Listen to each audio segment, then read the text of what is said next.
We just started a rate cut cycle. Rate cut cycles are when Western investors always get interested in gold. This is Jay Martin. Gwen, it's about time I had you in here. Thanks for coming in. Thank you for having me. Kate, so there's a few different directions I want to go and a handful of things I want to pull on here. But where I'd like to start, because you've been an analyst and investor covering the mining sector for how long? 12? 17 years? 17. All right. So I was way up. All right. 17 years, right? So here's where I want to start just to understand how you think about the sector. Could we start with your thesis on gold performance and what you're watching right now? Absolutely. It's funny, we're recording today, which is when the Fed just did a 50 basis point cut, and which was expected, and gold had this insane reaction. It was vertical. The magnitude wasn't huge. It was 1%, but it was a vertical move. Then it eased off again, which is fine, but it captured sort of the moment for me, which is we just started a rate cut cycle. Rate cut cycles are when Western investors always get interested in gold. And it's because dollar-denominated holdings don't do as well in the environments in which rates are cut, and because rates are falling. So rate cut environments are when Western investors turn to gold. Always have, always will. But what's really different about this rate cut cycle is that it's starting with gold already at record levels. Almost always, when we start a rate cut cycle, gold has been ignored for a while and it's like languishing down there somewhere. But what was really different in the lead up this time was what happened in Asia. So usually Asian investors don't buy gold when the price is strong. They're very opportunistic. They absolutely value gold, but they generally hold it, generally buy it slowly and steadily when it's boring, when the price is low. Yeah.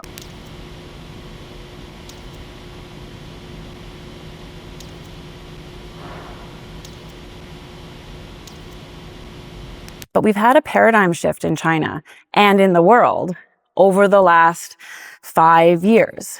So that came in two ways. The paradigm shift in China, end of dramatic growth in that country, the end of that 2 decades of rampant growth has meant trend, right? And it just means that money has needed to go out of real estate and the stock market and interest rate holdings, right? Because those things all did so well for so long in China, it needed to come out of there and go somewhere else. And so that money has rotated into gold in China in a very significant way. And at the same time, I think the de-dollarization and deglobalization things, which were just things for a long time, right? We talked about them a lot. They were nebulous concepts that we all agreed were coming, but like who, when, exactly how. Far on the margin. Yeah. But they're not on the margin anymore, are they? I think COVID and all of the globalization issues that COVID sort of threw in our faces. And then the invasion of Ukraine, and then just the time is right for that bilateral relationship between China and Russia. Those things all came together and meant that deglobalization and de-dollarization are a thing now. And so that has the People's Bank of China buying gold in a serious way. So through the rate hike cycle that we had during our big inflationary period of 2021 and 2022, gold should have come off hard, but it didn't. It stayed incredibly resilient because of the Chinese buying. So that's led us to today. Now we're starting a rate cut cycle, which is when Western investors get interested in gold and start to move it higher, but we're starting it already at record levels because of that Chinese force that we've had over the last few years. So it's just the really big question for me is, where's gold going to go now? If Western investors start to pay attention now, I mean, it's a big question. Okay, it is. And I want to unpack a few parts of that just to gain a bit of clarity for my audience. So first, let's start with the basics. So rate cut cycle, generally positive for gold. I just want to unpack that for a minute. Generally because money market funds, cash equivalents become less appealing as the rates decrease. And so gold's inflation hedge becomes more appealing relative to the interest-bearing assets. Is that generally it? Yeah. And I think the other amplifying factor on that is that often in play is that rate cuts usually happen when there's other uncertainties in play. Yeah. Right? So we're cutting rates because there's fractures showing in the jobs market or in growth, or people are wondering if the stock market is topping over. So those uncertainties absolutely underline what you just said, which is that there's that numbers argument for holding gold as an inflation hedge when rates are falling. Yes. Okay. And then the China thesis there, because, if you were to look at like the Chinese condo market during like the 2010s, right? Like 2010, it was almost like a stock market, right? It was like, yes. And apartment buildings were almost invested in as you might buy equities, right? And that was a good place to park cash, like you might park it in the S&P over here. Totally. For a long time. That game's over now. And so that's the rotation that you're pointing to.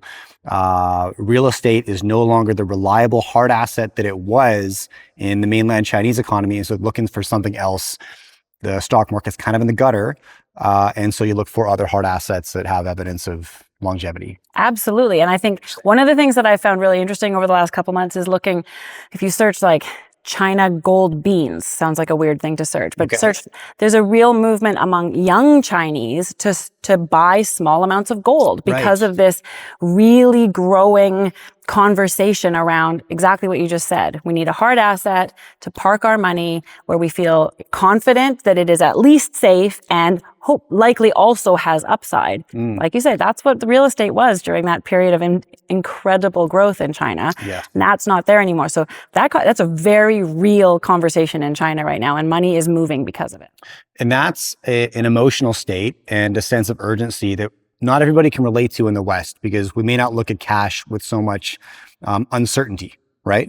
Yeah. But it's not uncommon in the East, through the South Pacific, through the South, global South in general, to always be carrying a curious eye at your currency. Like, where else can I put this, right? Absolutely. And so there's a larger appreciation for stores of value that is just not always present in the Western mindset. I saw it also sort of related. I saw a comment, an article just yesterday about like, is China going down the Japanification path? Like, is it going to get into a sort of a stagflation, struggling to grow sort of situation, which would be like the complete flip from where it was just a decade ago, right? And so you combine what you just said about, okay, like we have some currency confidence issues as a persistent part of our lives. Yeah. And then you add on to that, well, we had like, where is our economy going? What can we do after that period of huge growth? The parallels to Japan are pretty interesting. So yeah, there's absolutely a different focus on that real asset thing. And gold is just stepping into that moment. Okay. And then so in the West, right, we're now entering a rate cutting cycle. That's generally good for gold for the reasons we discussed already. So thoughts on a bigger rotation of capital here, broad equities market. You could have parked money in the S&P for the last decade, just like throwing darts with a blindfold on, right? You did okay. And I have some real concerns about that strategy moving forward. But obviously I do. I think more and more people are asking that question. And we're seeing in response to that a greater consolidation of fewer and fewer and fewer names retaining more of the value of the entire stock market. So broad strokes, Gwen, your take on the equities market moving forward and how that may relate to, value stocks and hard assets, et cetera. I mean, I think you captured a lot of it there, which is that you haven't needed to be a stock picker. You haven't even needed to hedge. Another way to say that is everybody can think they're an expert, which is dangerous, right? Which is dangerous, for sure. And there has been no need to sort of question whether you're right. Hedge your book. If there's no need to hedge your book, people blatantly don't buy gold. Gold is a security asset that thankfully also offers great upside when the moments set it up for that. Yeah. But it's really a security asset and there's been no need for it. Right. And so, no, people have been buying the S&P with a blindfold on, and that's been fine. Yeah, I have concerns about that as well. I think those concerns, like you say, are getting more and more, are spreading farther and farther. Yeah. Who knows how or when that might manifest. But I think what matters for anybody who's interested in hard assets or who is aware of sort of the underperformance of commodities and wondering when those opportunities might, come to life is all it takes is a few people starting to wonder about when that's going to manifest. And it just takes a few people saying, hey, I think maybe I should hedge, because you'd only need to take a tiny, like 0.5% of the net asset value that is in the S&P, rotate that into gold, and that has enormous impact, right? I mean, 2% is sort of a conventional, a historical average of allocation to the gold sector, and we're way, way below that right now. So you don't need much rotation in. You only need a few people starting to question, starting to wonder, how long is NVIDIA going to continue this incredible tear? When will things start to crack? And then the few people questioning, and then you layer on top of that just the numbers of the rate cut environment argument for gold, which just has people who are longtime investors. That gives them, rate cut, knee jerk, I am going to invest in gold. That is like such an equation. So I think those two factors together, bodes well for investors starting to pay attention to gold. Western investors have not paid attention to gold for like a decade almost, right? It's been a long time. And so it just takes a bit of attention for these things to change quite significantly. Yeah. And then therefore the big unanswered question is what occurs when that environment hits and gold's already at all-time highs. Yeah. For sure. And I mean, I think looking at the second quarter results from the gold majors was also really interesting. I mean, these numbers were phenomenal, like 400% profit increases, because that was their first quarter of producing gold into a $2,400 gold environment. Well, gold touched $2,600 today. Yeah. So what are the third quarter results going to look like? So then you start to get all of the algorithms and bots that comb through trade earnings results looking for, increasing profits or increasing yields.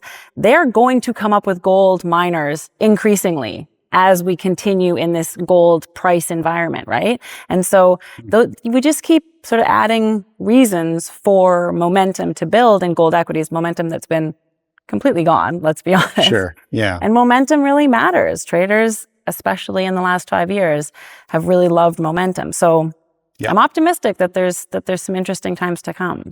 Yeah, you brought up an interesting point because I was so curious how earnings were going to begin, if that would be the trigger point that would cause this rotation in greater numbers. Because, retail investors may just go with their gut. They may just think, I got to be brave and be a contrarian, and they'll make their own decisions. But institutions are going to wait for earnings to validate their thesis and then make the move. And so we saw a bit of that in Q2. You feel like we're going to see more of that in Q3, just reaffirming the thesis? I think so. I mean, like you, I kind of thought we might see a bit more of it after the Q2 results, and we didn't see a ton. But I always have to remind myself that we do still remain in this environment where you can still throw a dart and you still are doing well. So, we're sort of still getting through the middle ground, I think. Sure.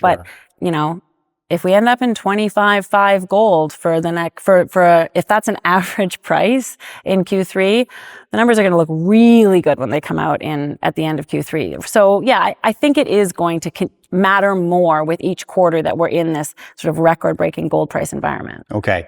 So most people who watch my show, they care about the gold price because that determines whether or not they can make money in gold equities. Yeah. Right. So Me too. you're in that bucket. So let's walk through that world now. Where is the opportunity right now? Where should investors be looking for asymmetric upside? So I, for a long time, that was my full-time job, is trying to figure out where I wanted to put my money across the entire mining spectrum to get the best upside.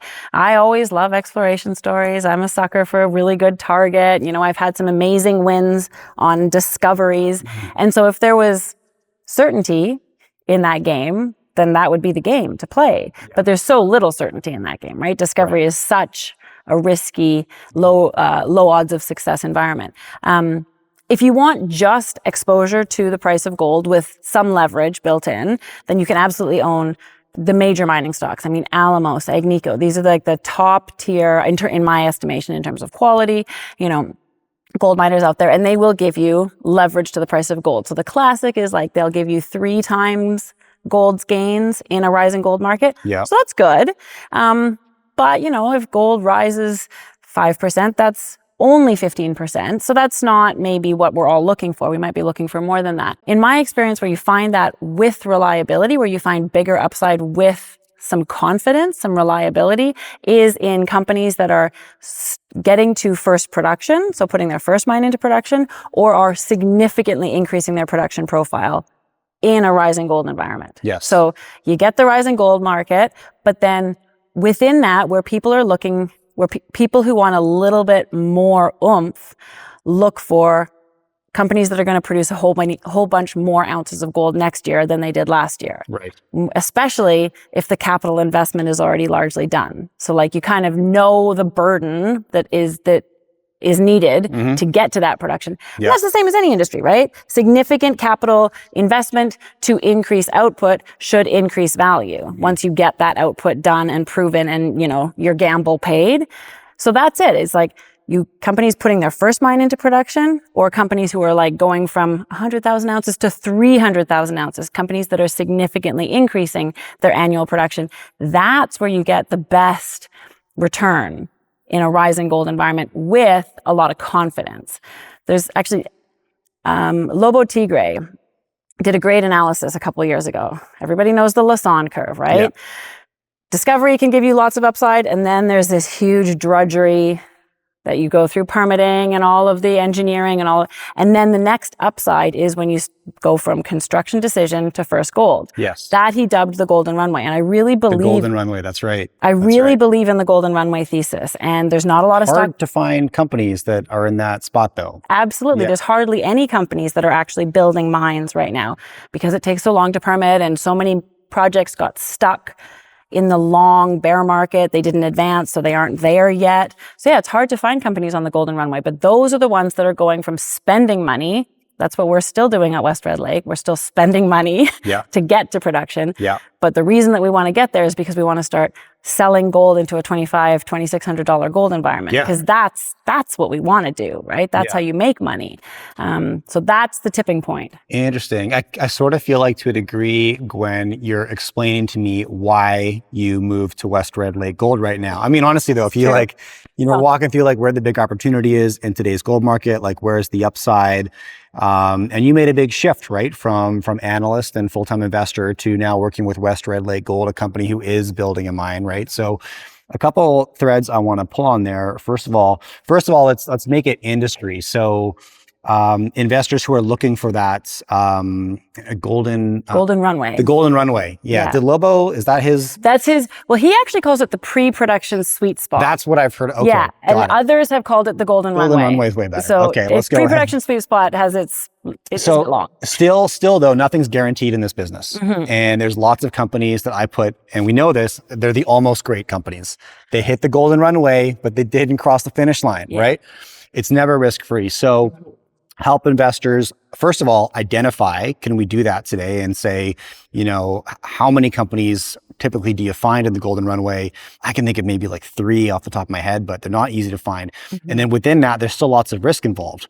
And so what are the red flags, or what are the green lights that you need to see, or the red flags, either one, as you're taking a look at those companies? Absolutely. Okay. So a couple different things to answer that with. There's not a lot of projects that get to construction decision, right? Because it's getting through that drudgery of the Lassonde curve. It's getting through demonstrating that your resource is as big as you need it to be, has the grade that you need it to be. It's getting through all the engineering, the pre-feasibility study, the feasibility study, the permitting, and then financing a mine build. So there's not that many projects that make it to construction decision. And so actually one of Lobo's conclusions from his study was that over 90% of the projects that make it to construction decision actually make it to first gold. That doesn't mean that they all survive well beyond that, because troubles can crop up after first pour. But that, because the bar is so difficult to get over just to get to construction decision, it's actually, if you're going to decide to build a mine, you usually build your mine. That means that those who have made a construction decision, investing in them to first pour is a pretty reliable thing to do.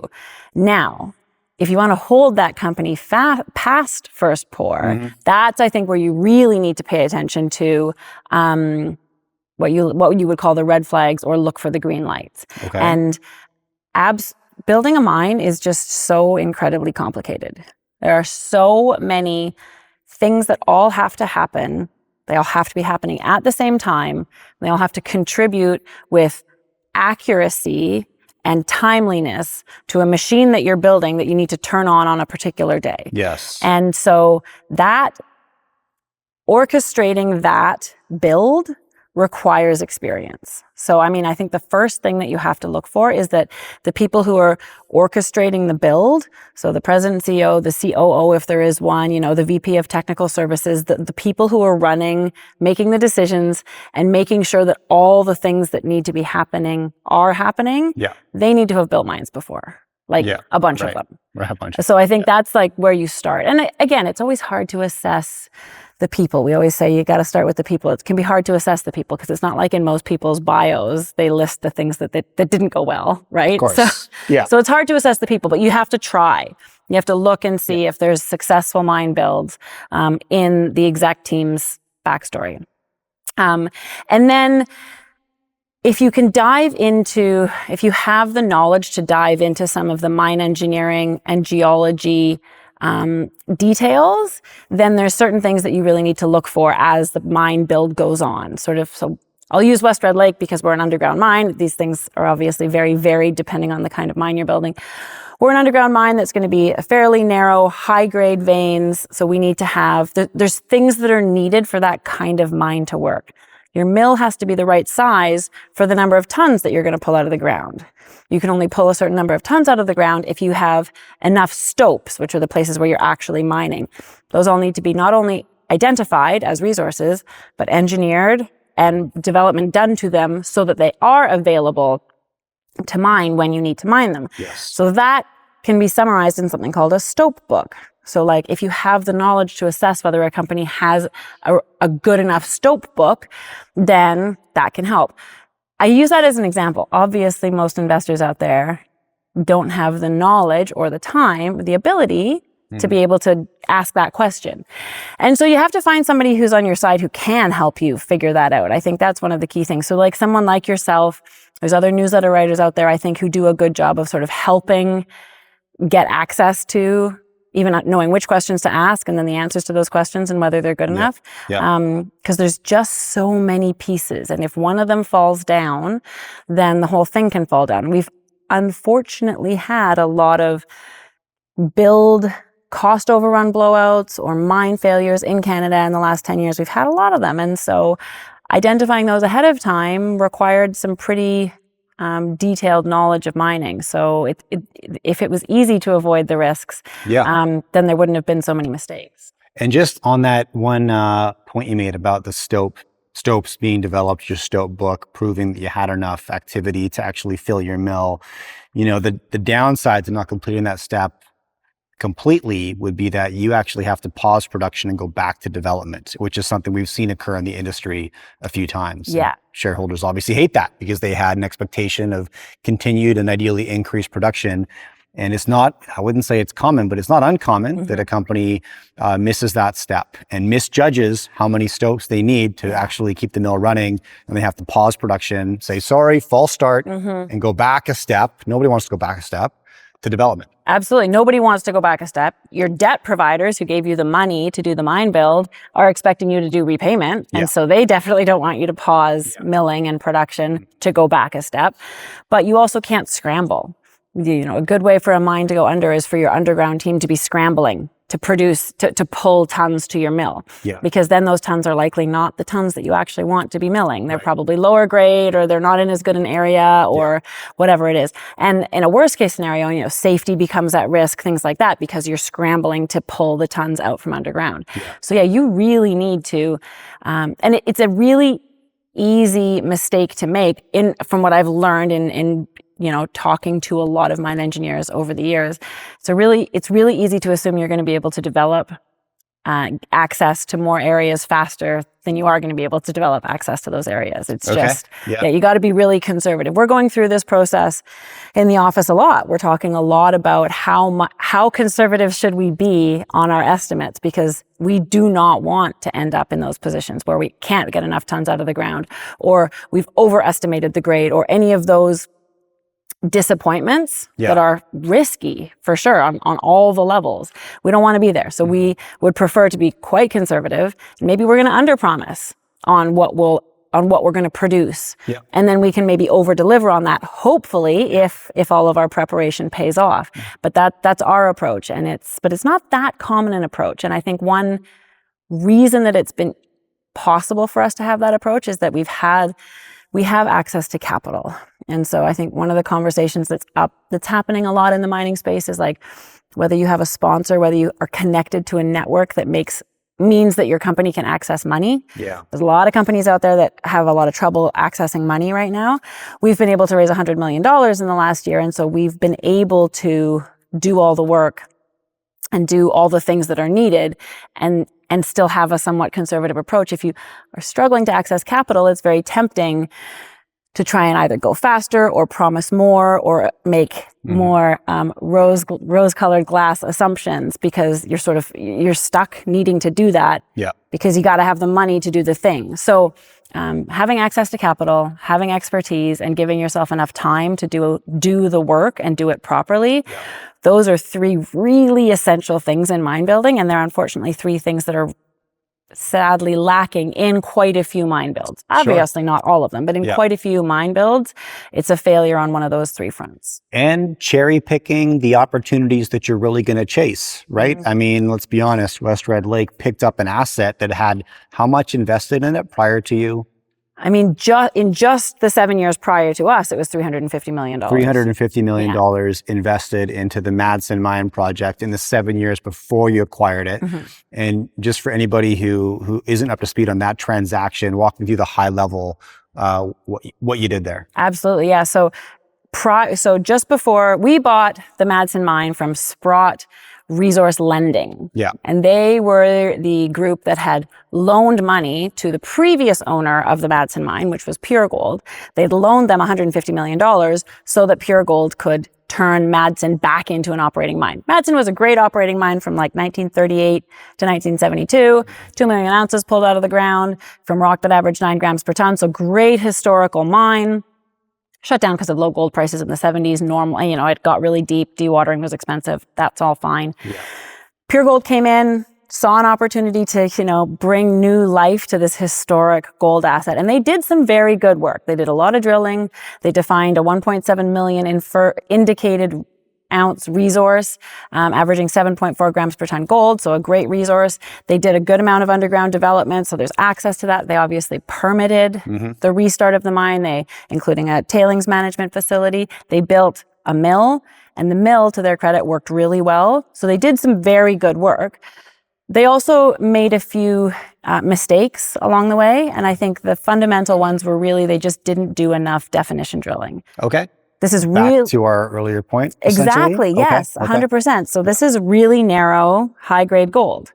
And their average drill spacing was about 20 meters centers. So imagine like your 3-dimensional thing and there's like holes are 20 meters apart.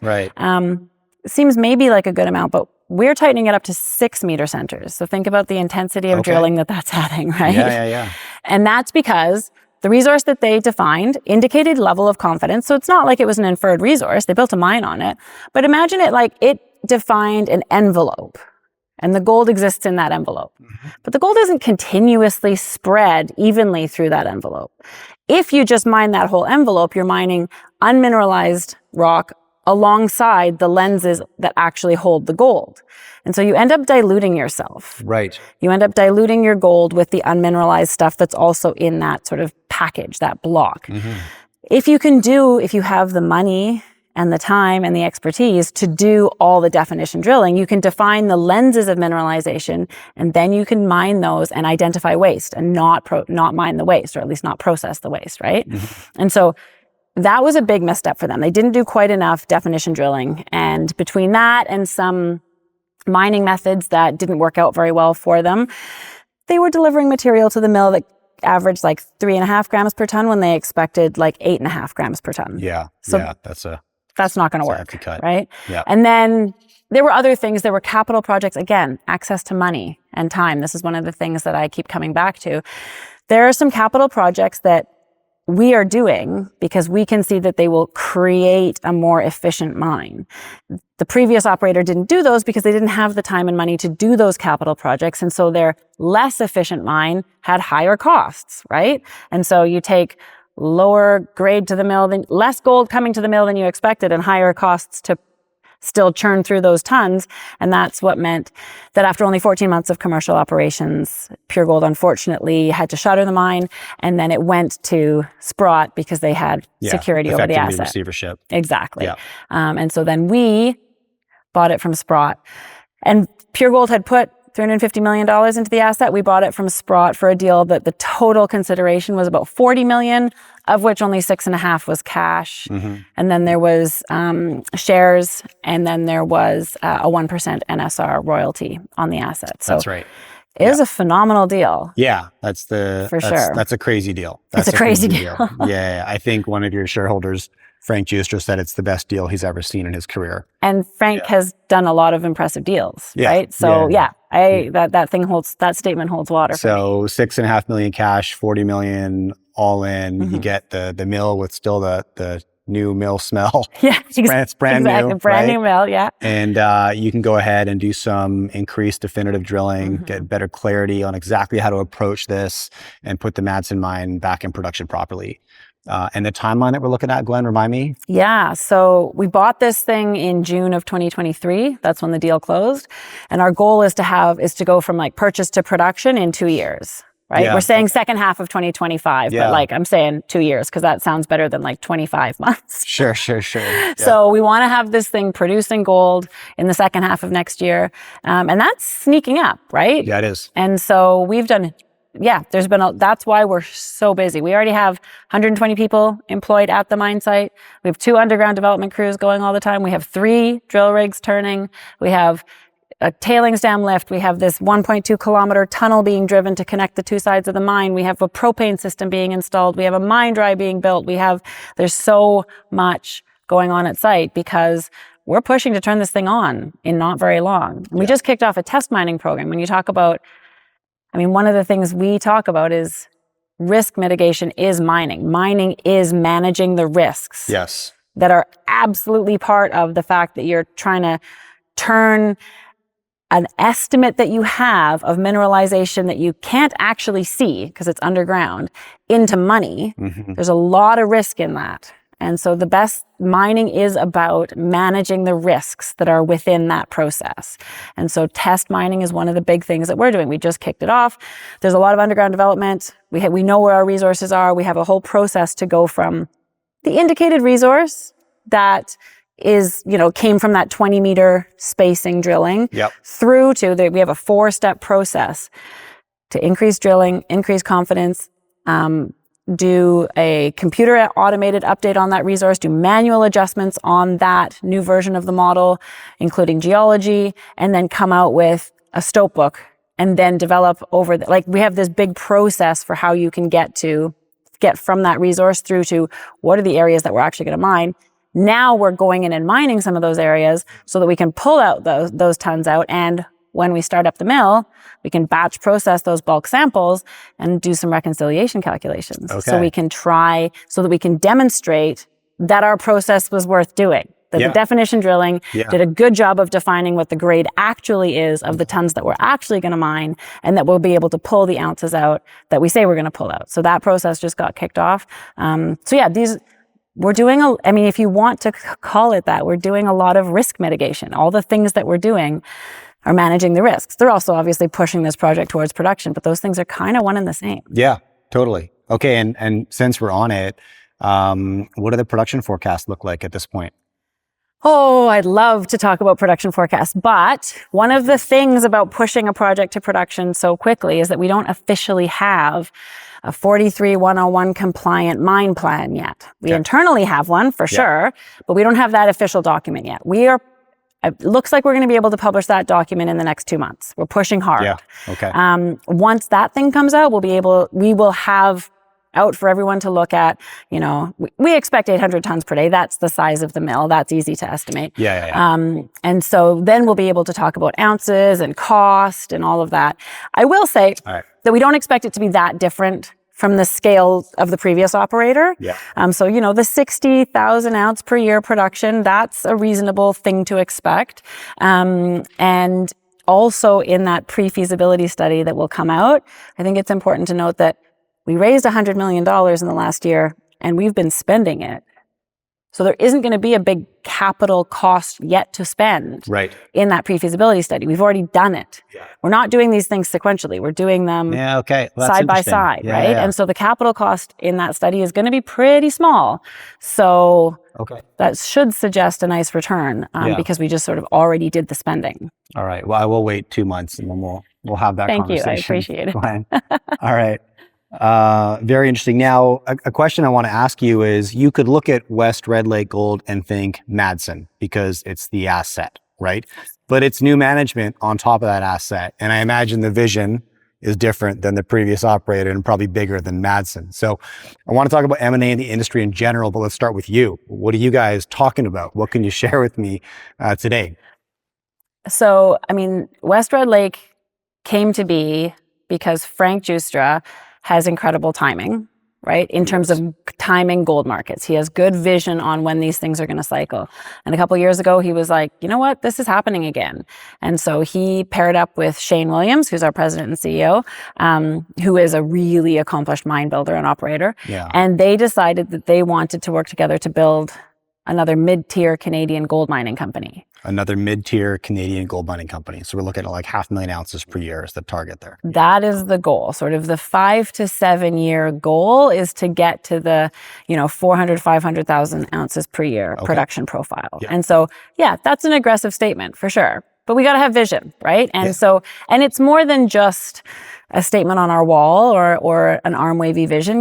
We're actively looking at assets. We just came back from Beaver Creek and it was, we had one whole team that was all focused on, corporate development considerations, meetings, figuring that out. So it's not just a vision, it's a reality.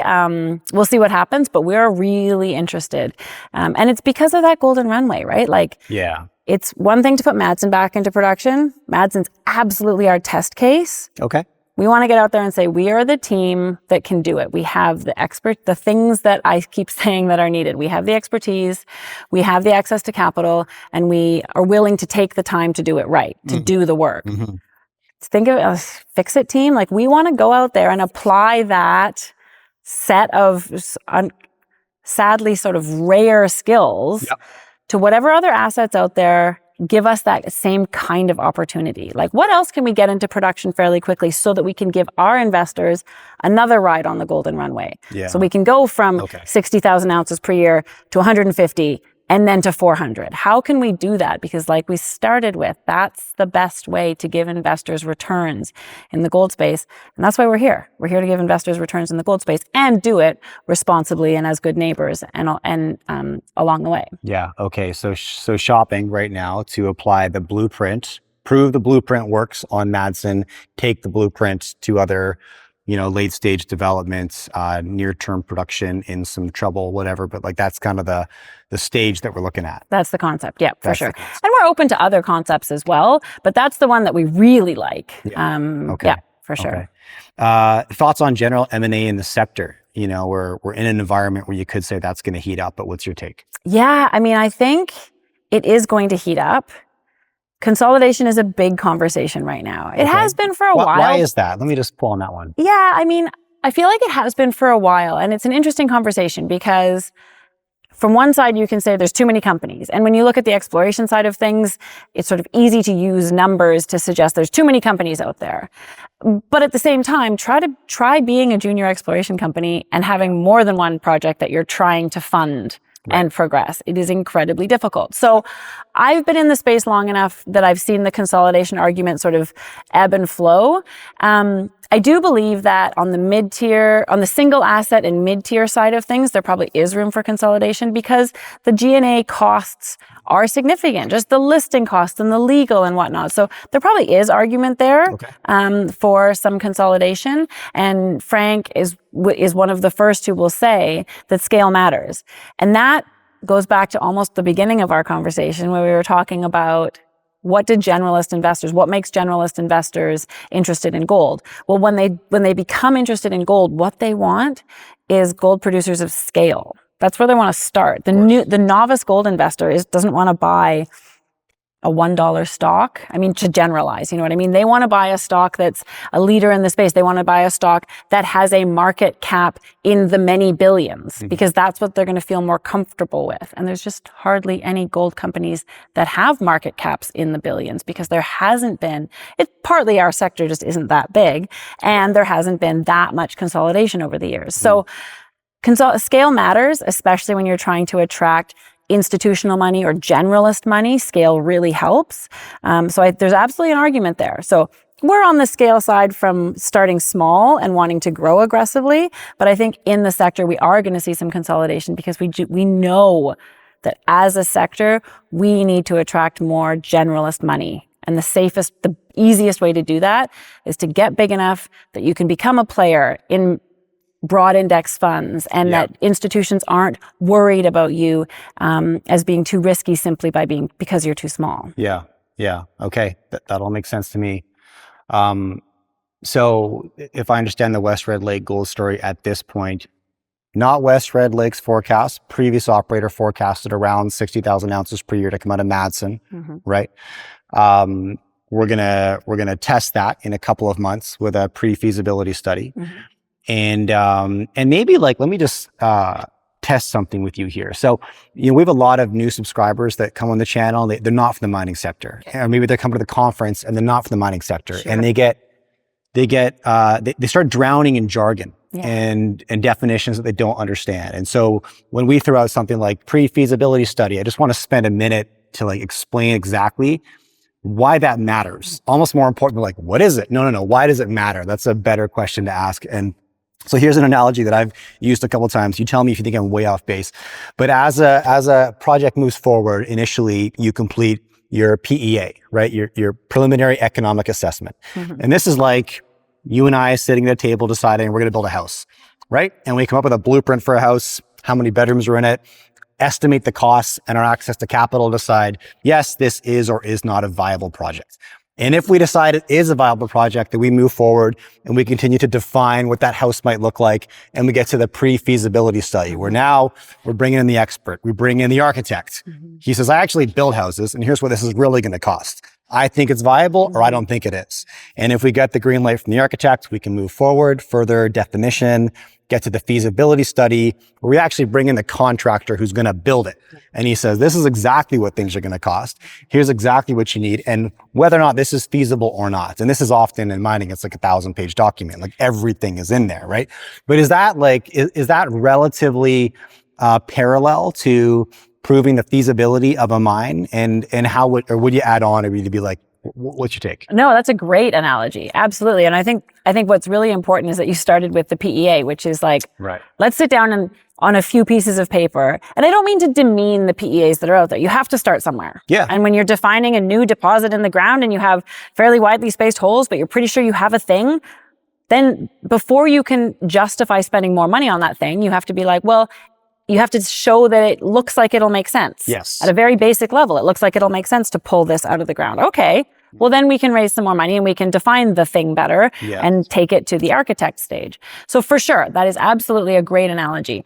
I have to interject that for the West Red Lake side of it, we're doing a pre-feasibility study because we haven't had reserves defined as from our company on this asset before. So we can't Since you took over the operation. So we can't go straight to feasibility. Yes.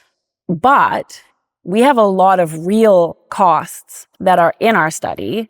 And we have and as I was saying before, we don't have a lot of costs left to spend. And there's no questions left about how we're going to mine it or how we're going to process it. Those are things, estimates on costs and questions about how the thing will actually play out are usually those are sort of the hallmarks of a pre-feasibility study. Yeah. Those aren't really going to be in our pre-feasibility study. It's called a pre-feasibility study, like I say, because we have to at this stage. But we have real costs. We've been operating underground for a year. We know exactly how much it costs for us to do a meter of development, how much it costs to muck out that ore. We know the mill operated less than 2 years ago. We have very good costs on what it costs, on what that mill costs to run and fill with reagents and whatnot. So And then there's no uncertainties about how we're actually going to build a tailings dam. It's already built and we are just completing the lift on it. So it'll be pretty feasibility-ish, our pre-feasibility study, because it's got so much real-time costing and solid decisions. Like and a lot of the investment that you'd normally see required in a PFS has already been done by your previous operator, which is why West Red Lake is in a pretty unique position.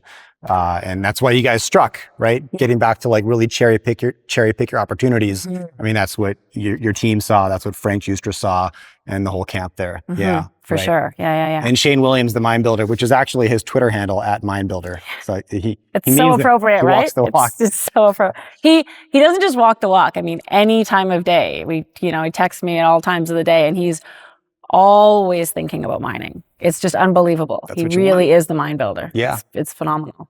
Look, Gwen, this has been awesome, really valuable, and I've really enjoyed it. And not just diving into the gold sector, but getting in a bit deeper with West Red Lake.